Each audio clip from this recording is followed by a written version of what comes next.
has a way of just. It has been a while since we've done Some Good News.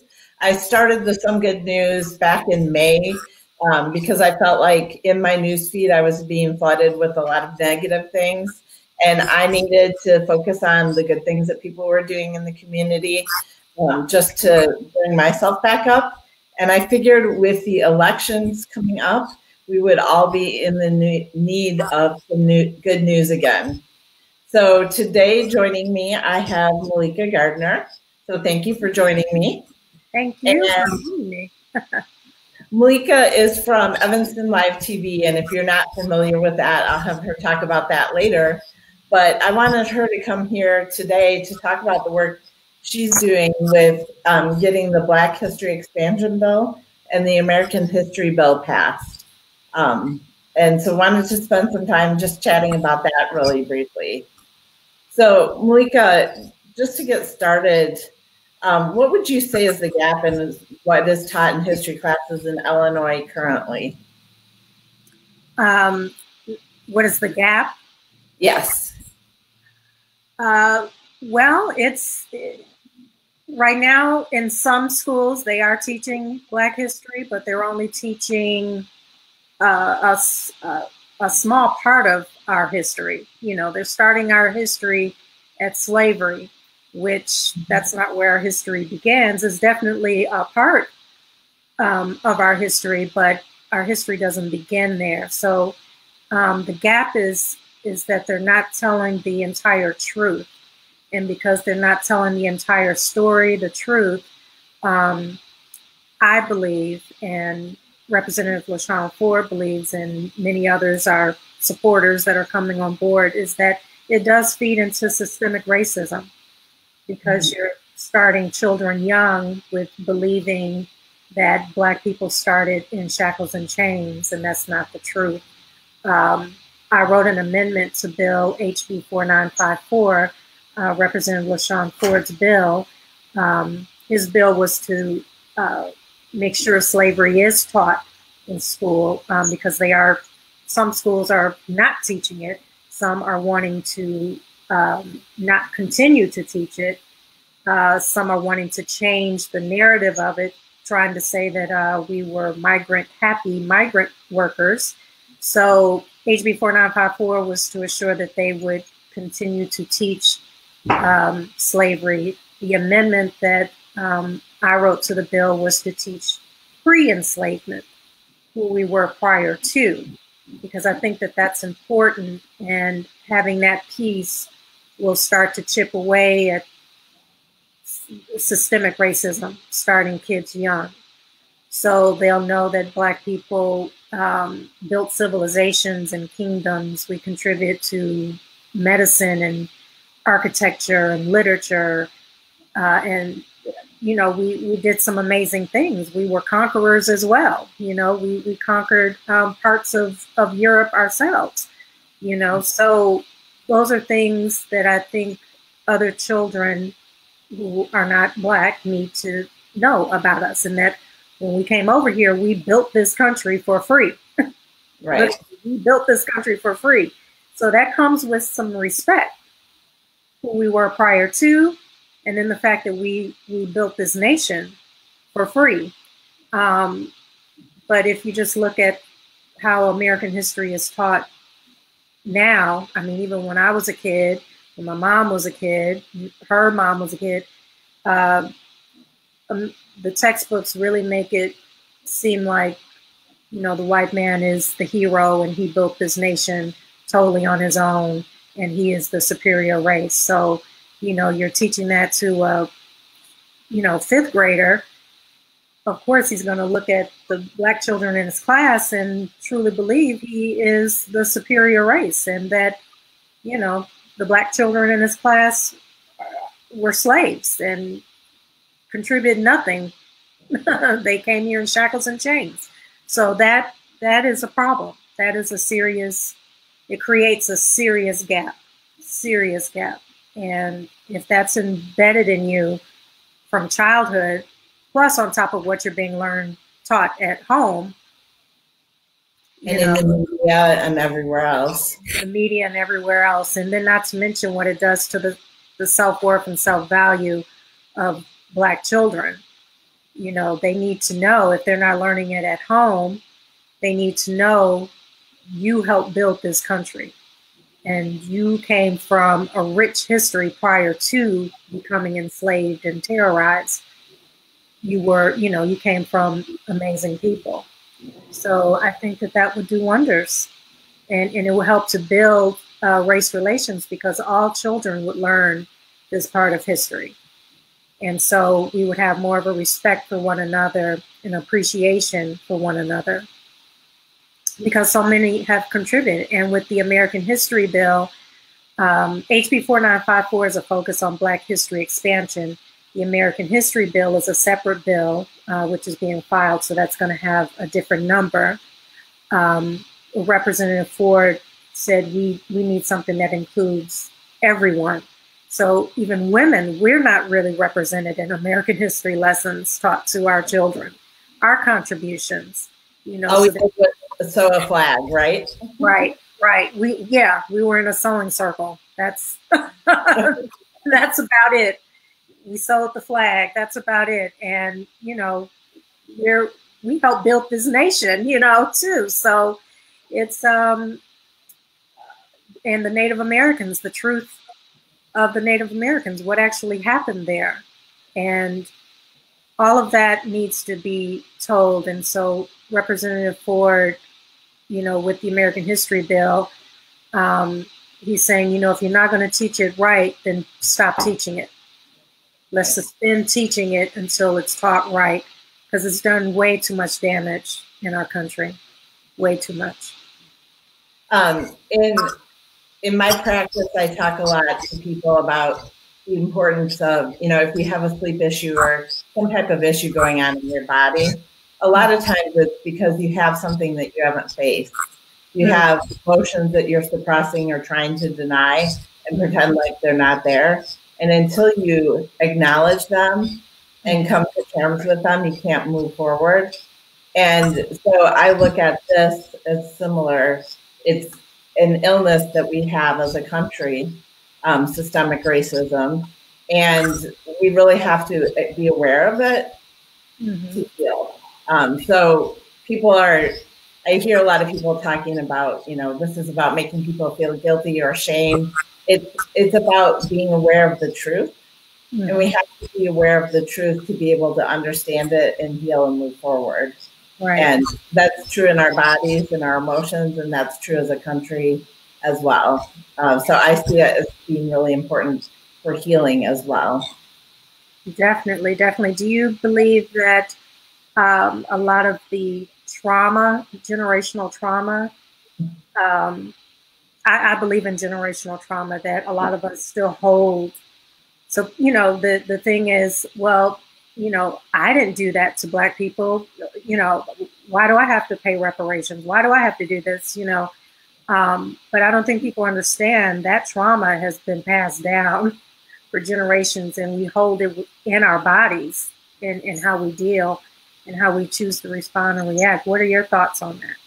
Oh, yeah, I talk about Dr. DeGroy's work a lot, post-traumatic slave syndrome, and also my grandmother's hands. And you know, we know that trauma is passed down. We've studied it from the Holocaust. And I see that a lot with my clients that are survivors. Their grandparents were survivors of the Holocaust.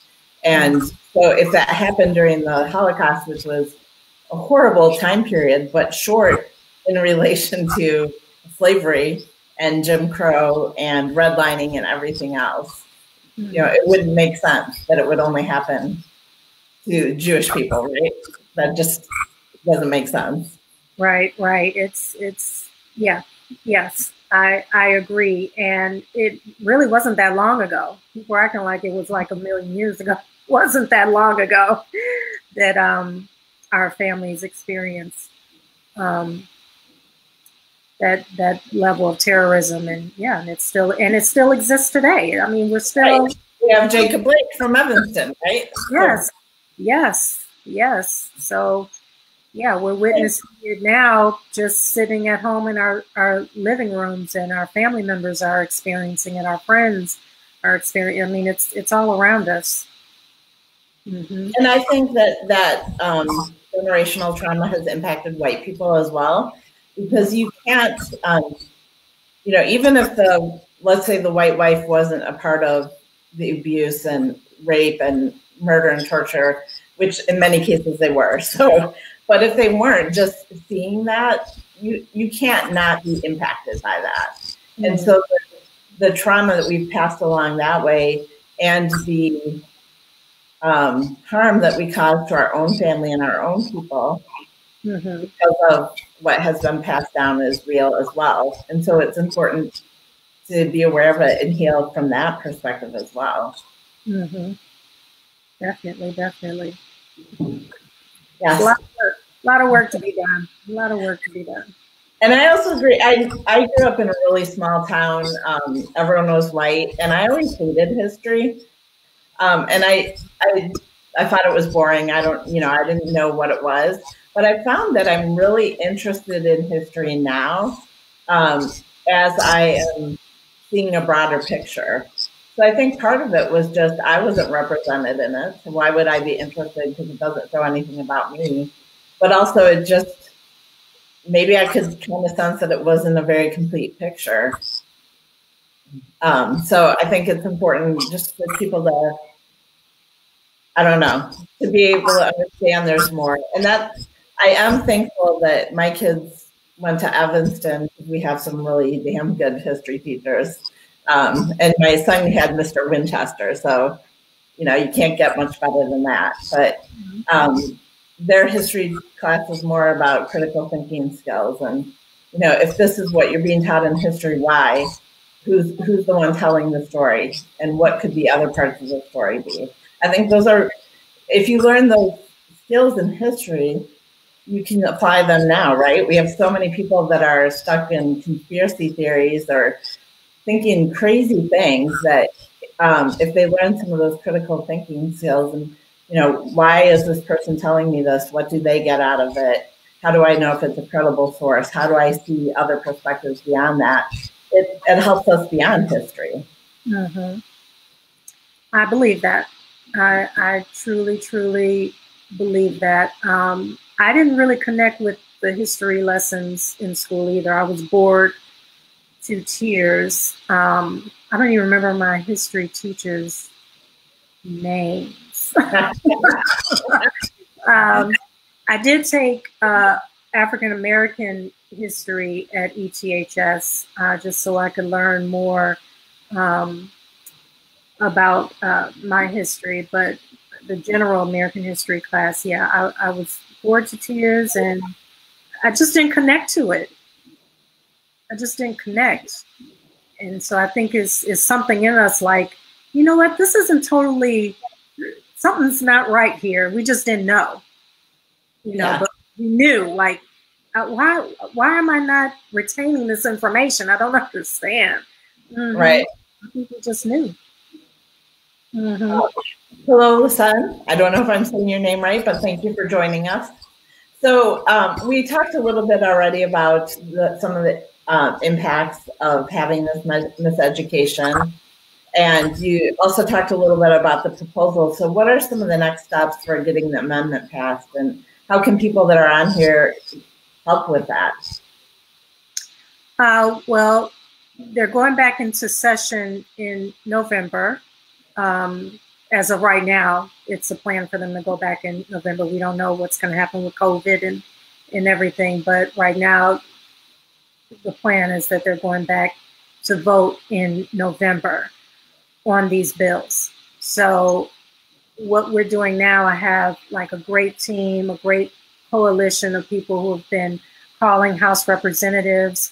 Initially, I was telling people to just call your own, but now we're calling as many as we possibly can. So the team that I have will take 12 at a time for that week. So when you just get some free time, you either make a call or send an email or both, whatever you're comfortable with. Pick 12, it's 118 House representatives or 121. Break, pick 12 for that week and then another 12 the following week. And you just call them and express how you feel about this bill and find out where they are, if they're a yes vote, if they're a no vote, if they would like to come aboard as a co-sponsor. We've gotten co-sponsors on it from other House representatives. We've gotten a couple senators who are supporting the bill. So that's what, we're asking people to do. So, take some time out of your day, contact Illinois House representatives, whether they're in your area or not. Call as many of them as you possibly can and tell them how important this bill is. We're also reaching out to Madigan's office as well. That's a different type of call. So you don't just call expressing how you feel about history, that everybody should be included in history and it's only right, that call, you're pretty much saying, please call this bill. Please call this bill in November. And yeah, that's pretty much a short to the point call or email. And what I'm saying in both calls to the House representatives and to Madigan's office is you don't want to be on the wrong side of history. So that's pretty much my bottom line to it all. You don't want to be caught on the wrong side of history voting against this bill or not calling this bill to a vote. And we're also reaching out to the senators as well. In the state. As long as they're I made a couple notes in the comments there for people as well, so that they don't have to, if they didn't write it down, they can just get the comments and see what they need to do. Yes, yes. So they can find all the House representatives at, think of it off the top of my head. I can do it in comments later. Okay. It's IL, oh, Lord. That's okay. We'll add it afterwards. Okay. I'm like, I can't think of it off the top of my head. But yeah, I'll send that to you. And it gives their name, their district, their email address, and their telephone number. And just reach out to as many as you can, however much time you have. And yeah, that's all we can do right now. And what about, I've had some people from other states that are interested in what you're doing. Is there anything happening at a national level, or anything you can recommend to them to get started in their community?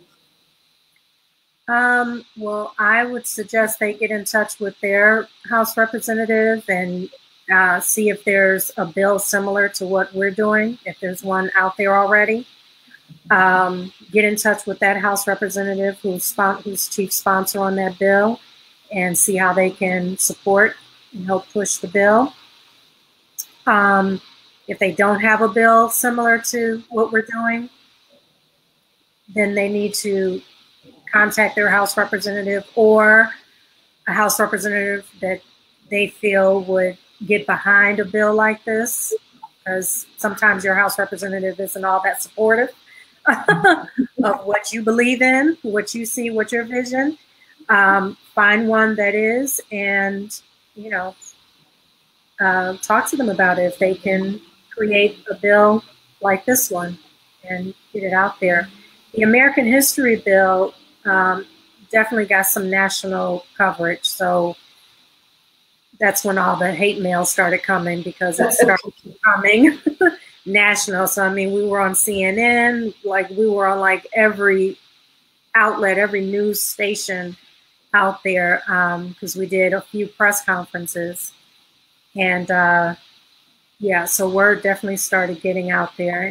And I've been noticing more and more celebrities, more and more people are talking about changing how American history is taught. More and more people. So I think more people are behind this than not. Good. And are waking up to the concept like, yeah, that's true. Everyone isn't included in American history. More people built this country than our children are being taught. Why isn't the truth being taught? Yeah. And before we move on, maybe just a quick plug. One of the things I know, just to expand my own knowledge, on Fridays I am doing a Friday Fact, where I'm trying to expand people's knowledge of American history. And the first person that gets it right gets a free acupuncture treatment. So that's a place to look, and just every Friday, learn something, expand your knowledge just a little bit more too. Okay. So can you tell us quickly about Evanston Live TV too, for the people that might not be familiar with it? Okay, well, Evanston Live TV is a video platform that I launched about 4 years ago. Initially, it started as a podcast 2 years prior to that, 6 years ago, called the 40 Plus WTF Show.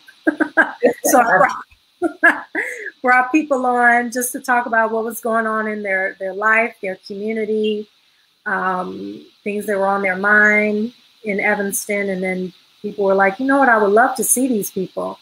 So I decided to turn it into an actual video format. And I grabbed my phone, went out there guerrilla style, and just hit the streets talking to people of Evanston. And it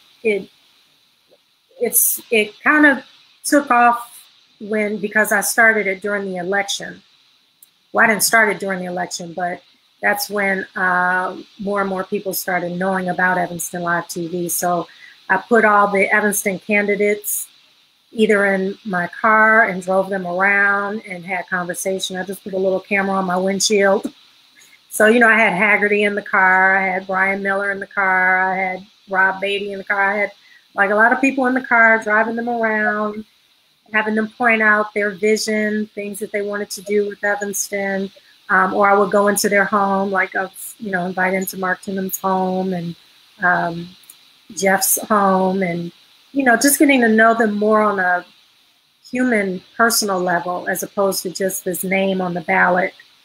And many Evanstonians, they were like, this is great that you did this, because some people didn't even know who the candidates were. Like, they didn't even know who was running. So doing that on Evanston Live TV, it brought the candidates into more and more people's homes, and they got to know them a little better. And so I was told that we had the highest voter turnout that year that Evanston had ever had since the 1970s. Oh, wow. Yeah. So I was happy to hear that, and, you know, definitely plan on doing it again. I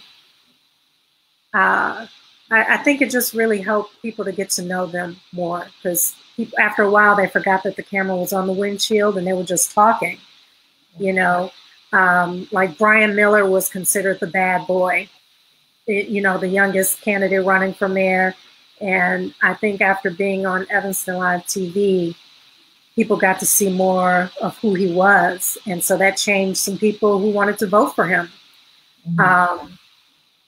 And Haggerty was out, you know, in the 5th Ward, and, you know, at the barbershops, and, you know, I think that won some people over. And yeah, so that's pretty much how Evanston Live TV came about. And I just kept it going, and I've been consistent with it now for 4 years. And it opened the door for me to get involved in legislation, working with Representative Ford. I joined the board of We Will. And so Evanston Live TV it's been great. And, you know, I'm looking forward to, you know, what's to come and the next level, where to take it. But I love getting out there, talking to the people, and providing a platform for people to have a voice and express their concerns, and promoting the business owners in the area. Yeah, it's the voice of the people. It's just there to promote people and organizations and brands, and hear from our city officials. And yeah, so that's what it's all about. That's what. Yeah, I love it. You know, I'm not a native Evanstonian. My kids, I think I would consider are now, but you know, I am still learning about the city. And so it's really helpful to learn about the community and where you live and the history of the community, and also what's going on. And like you said, who do I want to support for candidates or businesses, and what are the good things that people are doing? I find it really helpful for that. So thank you. Yes, yes. Thank you. And thank you for supporting and watching. Right before coming on with you, I just interviewed Daniel Biss. So you all got to be sure to check that interview out. I believe it's already posted. So I got to get it out there and share it. So you can find it on Facebook, and I'll be posting it on YouTube and Instagram as well. But yeah, I think it's great to, I learned so much more about him today. Right. Than I knew before. Just having just a real conversation with him. It's been different now. We're doing this on Zoom now. I'm so used to getting out in the street and going into people's homes and their office and putting them in the car. So can't do that anymore. And I miss that. I really do miss that. And meeting people at coffee shops or having a drink and, filming them just them just being real and more of a human interest story. So now it's via Zoom. Yeah. Adjusting. The one good thing I had with that was I would interview different people that are experts on, sleep or something like that. And I used to limit myself to people locally. And with this, I was like, I'm not limited anymore. I can talk. There's no reason to talk to someone down the street if there's someone better to talk to. In California. Yeah. Definitely. So I've only gotten acupuncture once, and that was in LA. And it really did, actually twice. So is it true that an acupuncture can give you a facelift? I spent a lot of money on that. So I was like, LA has all these concepts and things. So it was like an acupuncture that gives you a total facelift. So I paid for that. And then the other was for serious cramps and things like that. Yeah. But I did find that it helped, but it was a little painful. What are your thoughts on that? Are some people cut out for it and some people not? You can feel the needle sometimes. When people say you can't feel it at all, that's not necessarily true. But usually you shouldn't feel it beyond the initial insertion for more than 30 seconds or so. So I know when I was in school, I had someone that inserted needles and it really hurt. And I told her, and she said, that means you really need it and it's working. That's bullshit. Oh, okay. Because it hurt the whole 25 minutes. That is not, she inserted the needles wrong. So. Okay. That's good to know because he told me that. He said, it's because you really need it. Okay. And that can be true when you insert them, but it shouldn't be painful the entire time that you're laying there. Okay. And what about the whole facelift? So she put all these things in my face. She's like, it's going to give you a total facelift. Is that? Yeah, I've seen some good results with that. I don't do that. It's a specialty that people do, but it's expensive, like you said, and it takes quite a few treatments. Mm-hmm. I always say for a facelift, one of the most important things you can do is get a lot of sleep and drink lots of water. Yes, yes. That was the last thing I ever did. I'm like, I'm sticking to my Dove soap, my water, and rest. And moisturizer. As healthy as you can. I'm just aged gracefully. Well, and speaking of history, that is another place. Acupuncture is another place, like everything else, where the history that we were taught in school is incomplete. So just really quickly, there's a protocol we do in the ears that is used. It originally was used for heroin addicts. To help them with withdrawal symptoms if they didn't want to use methadone or something like that. Mm-hmm. And the story that I heard when I was taught this was that there's a doctor in the Bronx, Dr. Johnson, who started this treatment to help people that didn't want to use methadone. The complete story, so that's a partial story, like a lot of history, right? Hold on one second. Oh my gosh.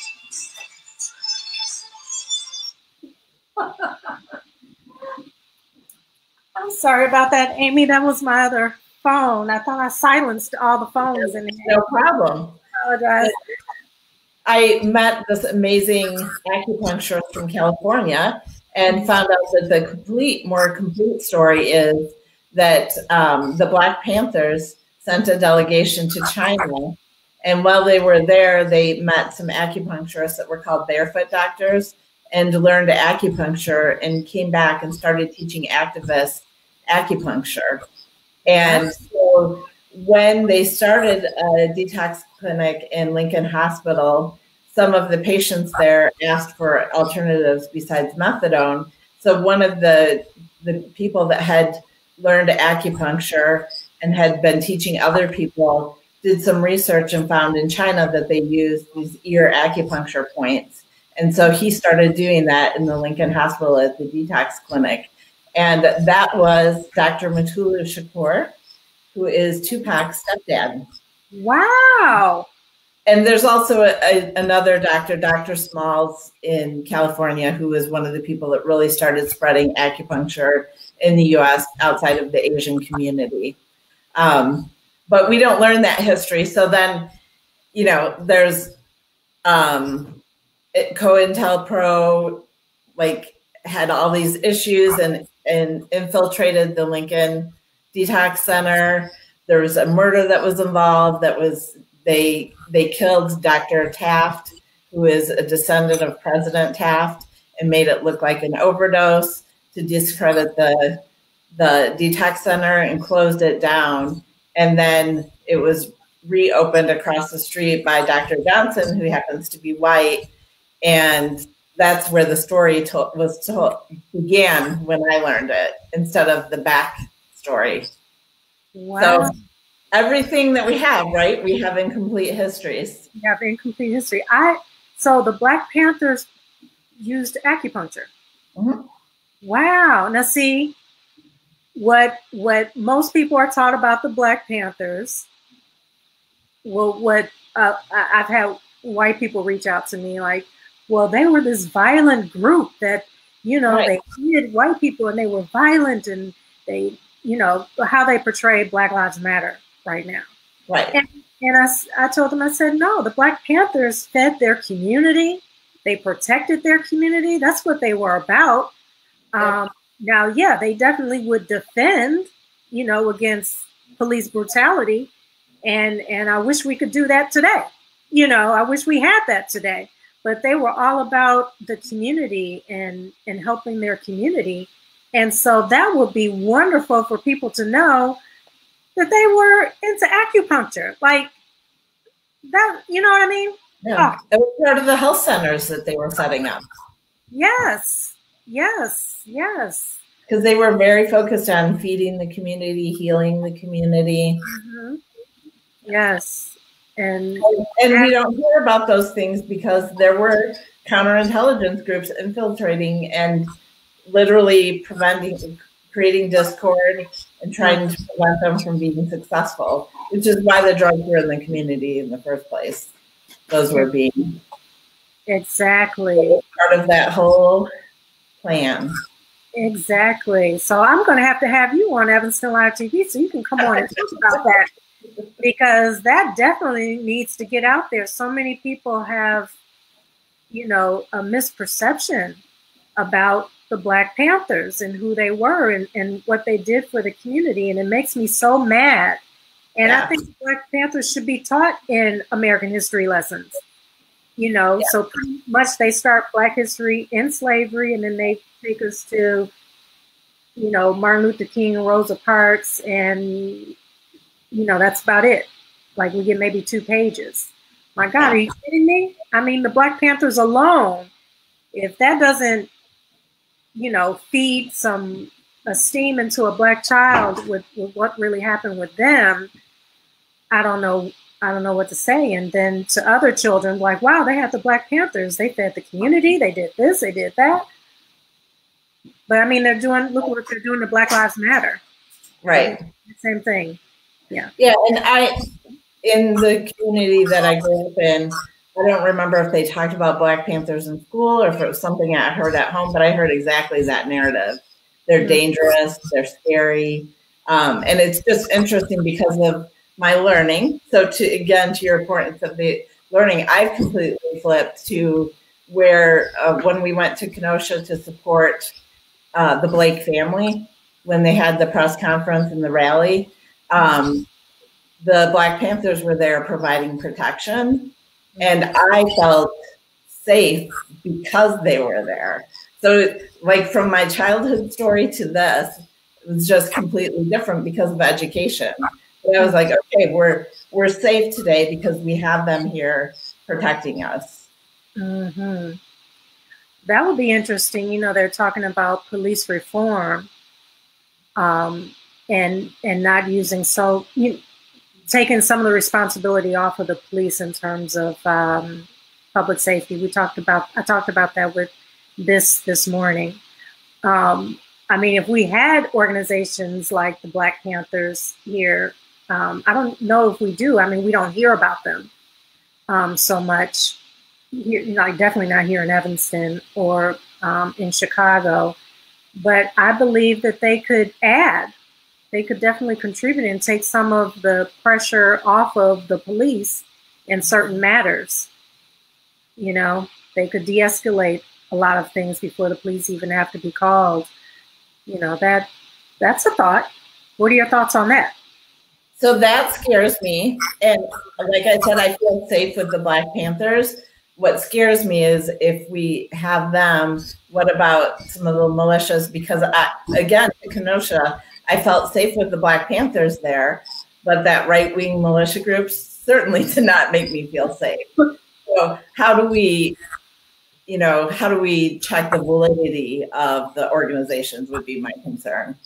Yeah, that'd have to be some serious background. I just took a trip back to LA. I just moved back here like 7 years ago when I started the podcast in Evanston Live TV.